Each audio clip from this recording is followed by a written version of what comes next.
Hi, everyone. Welcome back to another week of the Wealth Cafe. And last week I took off a week. You'll notice we only had one episode, but we had some amazing coffee conversations that you can go back and take a look at. They are all over on our Wealth Cafe YouTube channel. And this week I wanted to take a step back and really dive into something that we don't talk about nearly enough, which is the impact of financial stress. And even on a deeper level, the impact of financial stress in the workplace. So, you may not know this about me, but as part of my wealth management practice and what I do in order to promote financial literacy and everything that that encompasses, I do a lot of financial planning and financial wellness workshops. And as part of that, I go into different companies, organizations, workplaces, and we spend a lot of time going over different financial topics and diving into finances in today's day and age, because how many of us didn't learn the financial topics we wanted to as we were growing up? And now, as we are sitting in more senior and executive levels, we are sitting here thinking, I don't have time for this. How do I know if I'm doing the right thing? And our minds are racing, right? And that's in addition to everything else that you have going on, that I have going on, right? You can be sitting at your desk and you are working on a huge presentation or preparing for a client meeting.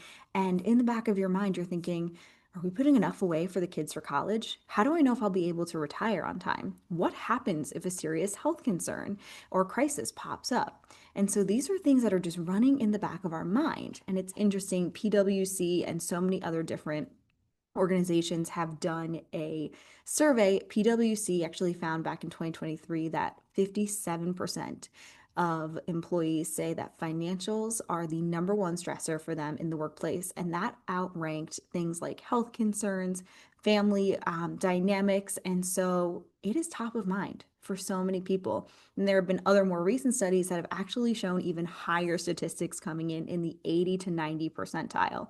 And so it's out there, right? And we have seen so many shifts in the economy this year and changes, and you can't help but think about it.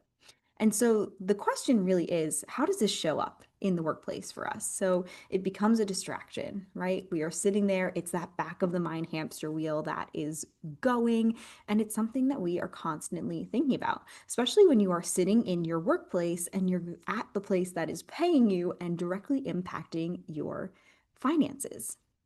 It's also hard because as you are having different financial implications, like let's say a family member's sick and you have to step away from the workplace, that's also impacting our lives. And all of this ends up becoming a cycle, right? And it impacts one thing after the next, and it is a domino effect. And what's really hard is that we live in such a culture and society where we don't spend enough time talking about money and our finances. I love the phrase that people say. It's like, we'll talk about everything else. We'll talk about what we did over the weekend, who we hung out with, all the intimate details of our lives, but the last thing that people want to share about is their money. And that becomes hard, especially when you're in the workplace and you're sitting there thinking, is the person in the office down the hall making more money than me? Maybe they got more bonus. How come they got the promotion and I didn't? And all of these things compound. And this can become a really difficult cost that employers aren't seeing.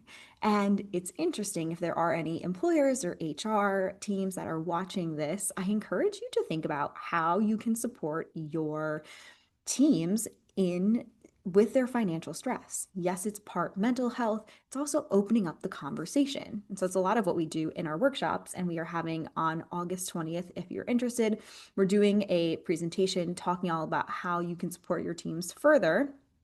And so make sure you head over to my website. I'll link it down here if you want to register for the event and you can attend. It's totally free, 30 minutes. We're talking about it because it really impacts the workforce. When your employees are distracted, they're not able to show up as themselves. And your employees want to know that you care about them outside of the workforce.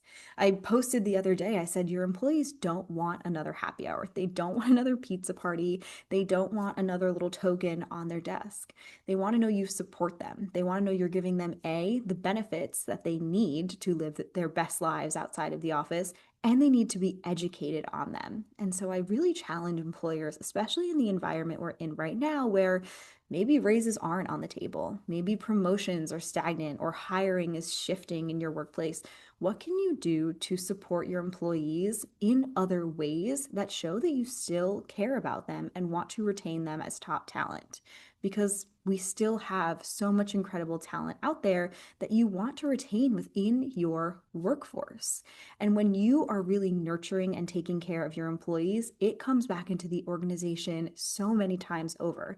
Your employees don't have that hamster wheel running in the back of their mind because they are sitting here able to fully show up as themselves in the best way possible.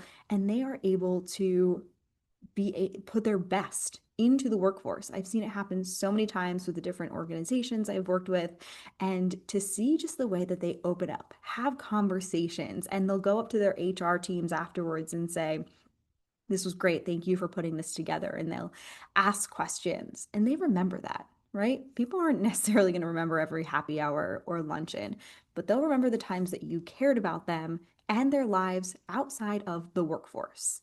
So I really encourage you, think of different wellness activities. Financial is a great one, and think of other wellness presentations, workshops you can do to support your employees.